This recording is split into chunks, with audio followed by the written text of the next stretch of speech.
In this video, we're going to talk about one of my favorite succulents, Graptoveria Fred Ives, one of the easiest succulents to grow, propagate, and care for.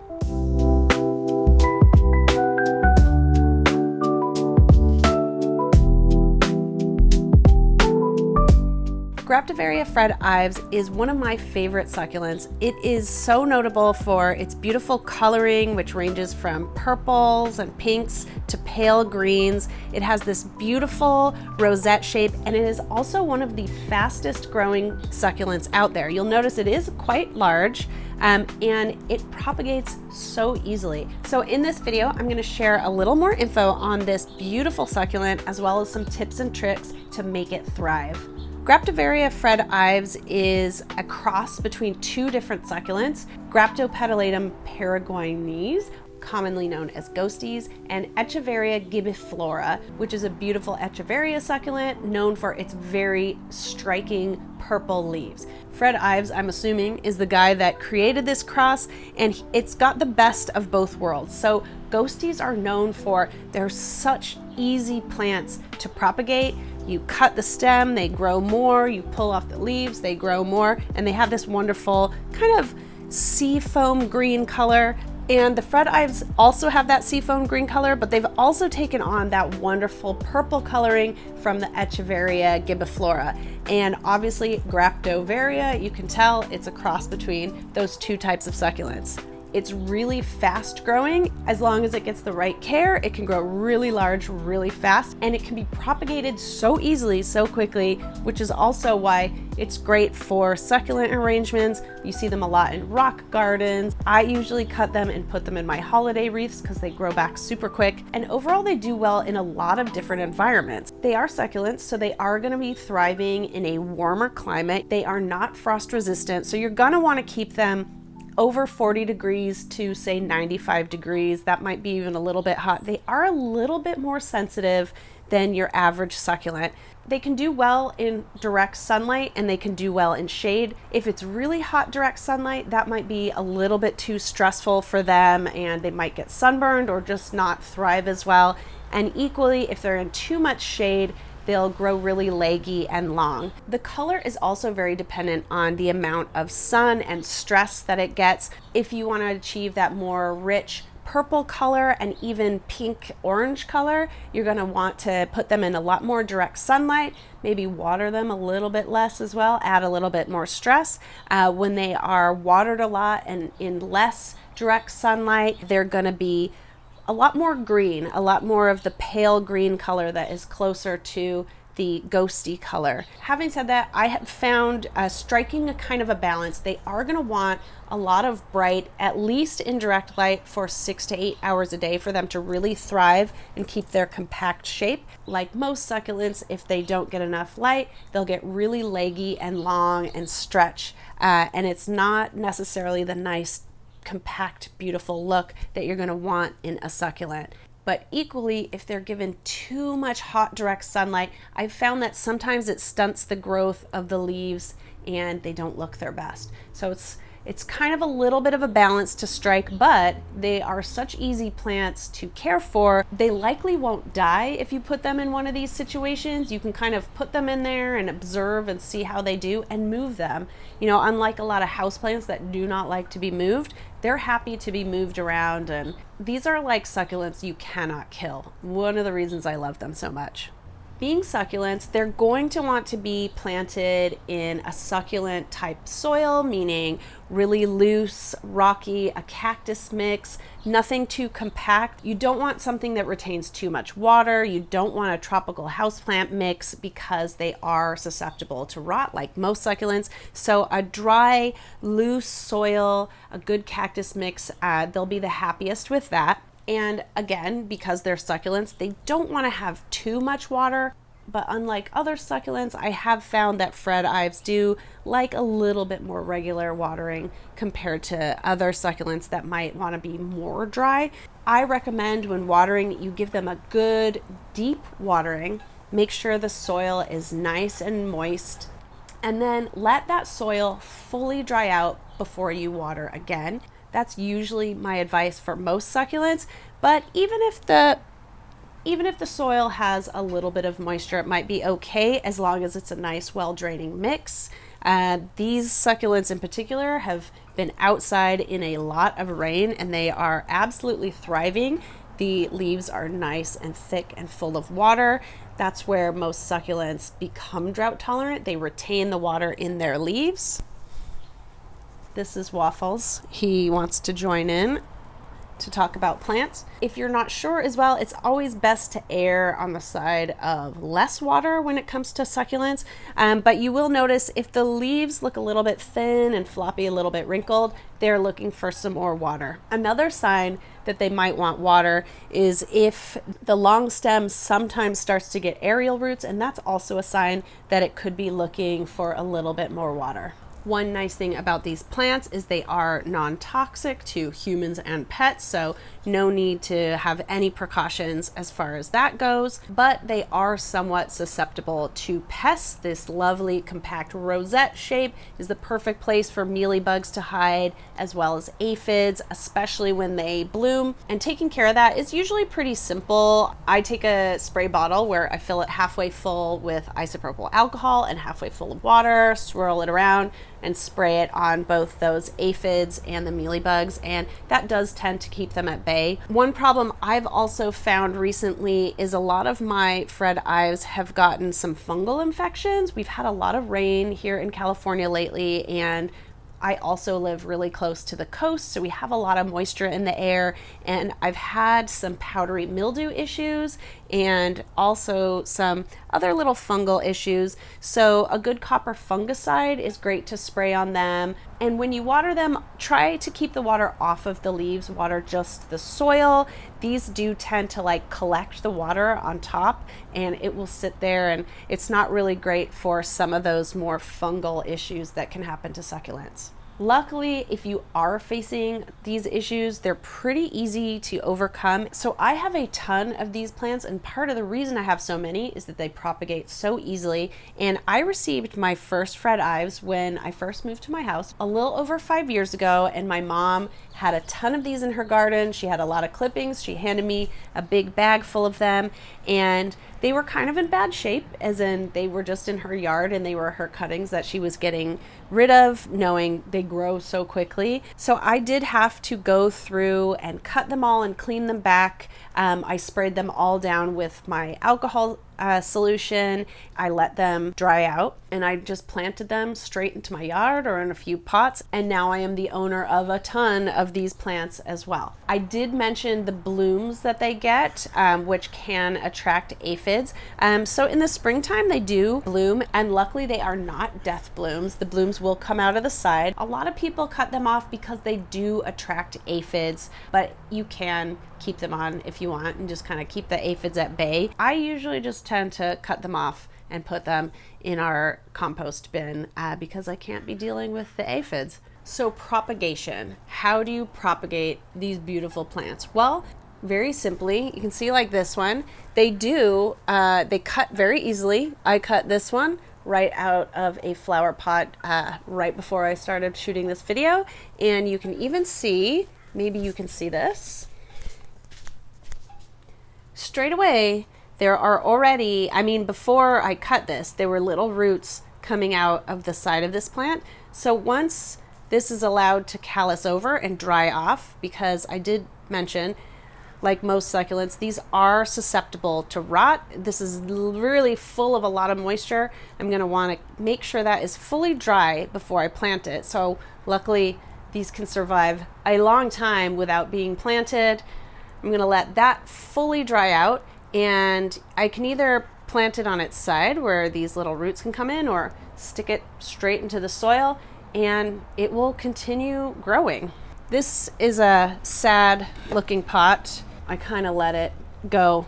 You know, the rosettes themselves are quite long, but it's just standard for these plants to start to grow a little bit long. So while I have you, my captive audience, let's go ahead and cut these and make this pot look much better.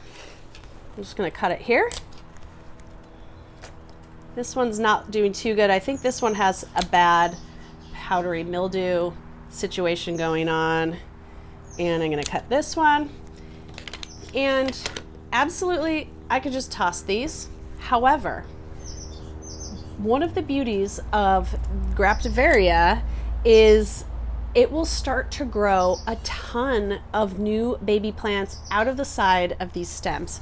So I'm actually going to, this stem's really long. I'm gonna cut it way down, all of these. And I can even show you. And now these will grow new plants. I'm gonna let these dry. And once these have dried out, I'll just pop them all straight back into this pot. And then we've got a whole new pot of plants, which nicely match this pot, this kind of sea foam green that I love. And if you take a look at this pot, you can see how much moisture is retained in these stems.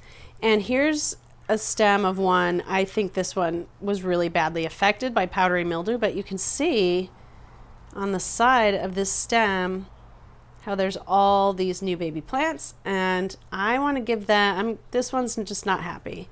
So I am going to simply cut it there. And now this should start growing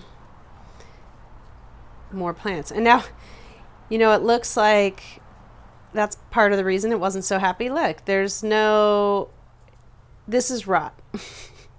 So I think this plant got overwatered. These stems look okay. They're not too bad, but this one has completely rotted. And this is what will happen if you don't callus over your stem or you overwater your plant. It'll just start to sort of melt away.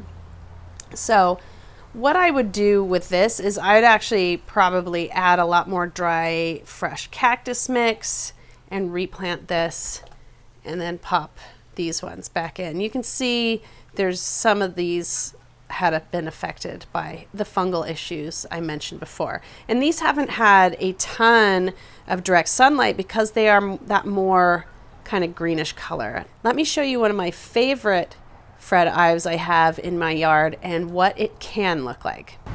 So this is one of my really happy and favorite Fred Ives. It's in a flower pot with a lot of other succulents, and it is really that beautiful, more deep orange and purple color because it's getting a lot of direct sunlight. It's sort of south facing. Right below it, you can see this is one of its relatives. This is the ghosty succulent that is part of the cross of this succulent. So this is the color that it can get when it's exposed to a lot more direct south-facing sun. A beautiful color, really good size, very happy succulent in there. And now right across from this is the same plant, but looks very different. So this Fred Ives is placed only about 20 feet away, and you can see it gets very little sunlight, and it is completely green.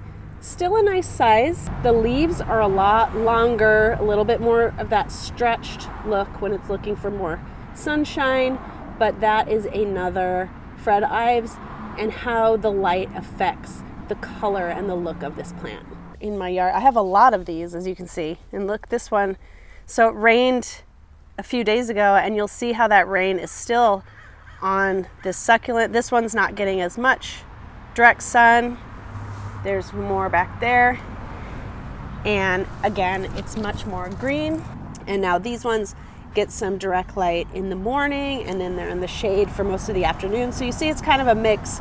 They have a little bit of that purple look, but a lot of green as well. They're planted here very close to their Echeveria gibiflora, and this is the other cross that the Fred Ives came from. This one is in the shade, so it's not as purple as it could be. Here's an example. It's not the Fred Ives, but here are the flowers, and you'll see how they just get covered in aphids. But they're still kind of pretty. So this is my big tub of Fred Ives. This is where I throw plants almost like a save for later because they propagate so easily. And I'm just going to show you how easy it is as well to grow even more plants. So this is a really nice, big, healthy specimen. I would love to repot this, and look, some of the leaves are already falling off. And obviously we'll save this. You can actually even see where the roots are about to already come out. So if I want to repot this, I very simply, you can see how it has grown a little bit leggy out here. Nice solid branch. So I'm just going to take my clippers. I'm going to clip it here. You can see how easy that clips. And look, it already even has roots growing on the side. So once I let this callus over, because this is really nice and juicy, I don't want to get moisture on that. I'm going to let that callus over for a couple days. I'm also going to remove these bottom leaves that don't look too good. They look like they have a little bit of fungus, powdery mildew issues on them. I'm going to remove those leaves. But the beauty is this now. I'm going to leave this as it is, and it will start to grow a ton of new plants. You can even see one inside here, which the same thing happened to. So obviously I cut this one, and then all of these little babies have come out of here. Now, I haven't really paid much attention to this. Like I said, there's a lot of powdery mildew issues on here, and but as far as like just a way to, I mean, it just goes to show how easy it is. I just ignore these and they're doing pretty well. I think it would be worth, look, I'm going to just pull this one out too. Here's another one where you can see it was trimmed. I think I cut those to put into a holiday wreath. So it's February now, so I cut that in December. 2 months later, it's already got these growing out. Those can just be repotted. Here's another one, just cut. Look at that. This is coming from there. So it is such an easy plant to grow and propagate and ignore and still look pretty good. Here in my backyard, I have another big bucket of succulents. There's some aeoniums that are flowering, but here you'll see some of these Fred Ives that are happily growing here. And interestingly, this started as just like another cuttings flower pot, and these have been in here a while. You can see how much they've kind of grown out the side. Really long, really, really big. Here's my hand for comparison. But they're really happy back here for the most part. You can see where this one gets a little less sun compared to this one, which is all nice and pink. This one's got a little bit more shade protection, and they just thrive on neglect back here.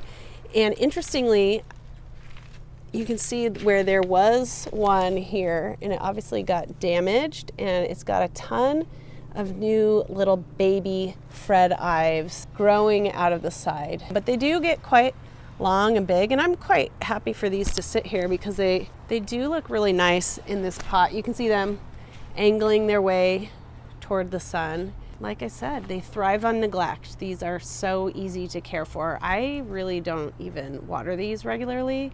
They just get a lot of rain, and when I remember, I'll throw in some water.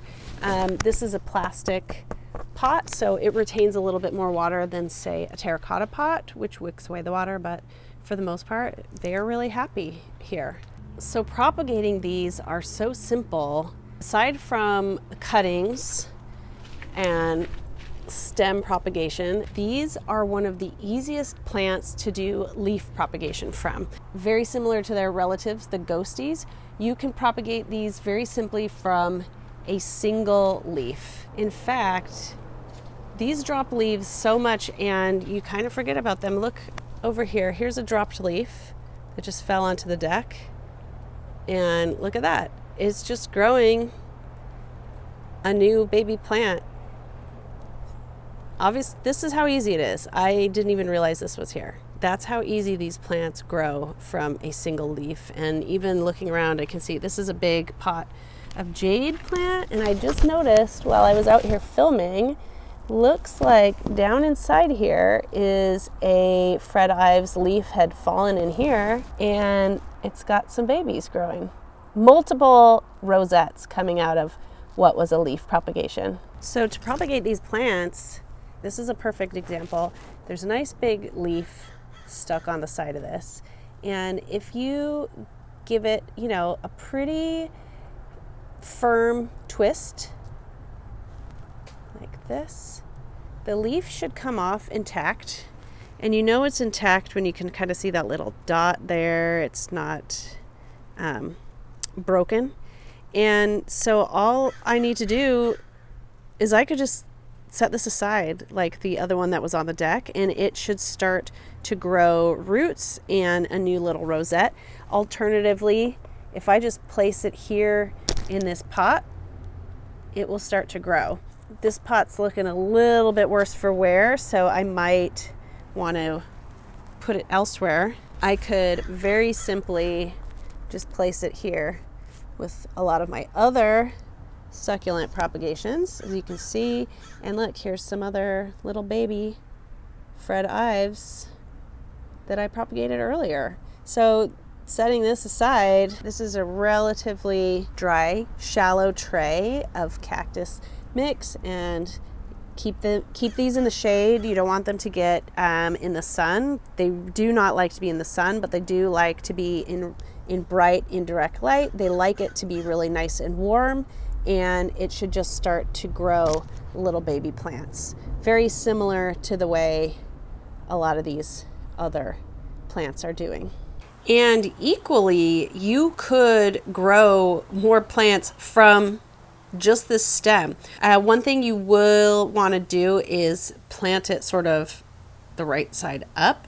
Now, having said that, it's not as important as, say, other plants where they grow roots out of the bottom. This one grows roots out of the kind of nodes, which are these little holes that leaves come out of. You can see here is a good example. This is a node, a place where formerly a leaf had come out, and now it has roots coming out. In theory, you could just leave this here to dry out, which is what I would do. I wouldn't want to plant this moist side into the soil. I would let this fully callus over. You could just leave it there until it's calloused, and you might notice little rosettes, new little buds starting to form out of that. So in theory as well, you could just leave it on the ground like this, right? And it will start to root and grow new plants out of. That is certainly one easy way to do it. You could also plant it upright.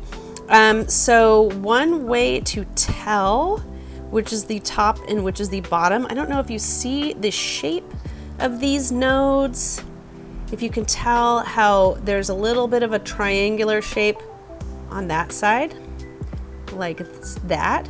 That is the side, that is the bottom of the leaf. So you'll notice the leaves have like a triangle shape. So that's how you know if it's right side up or upside down.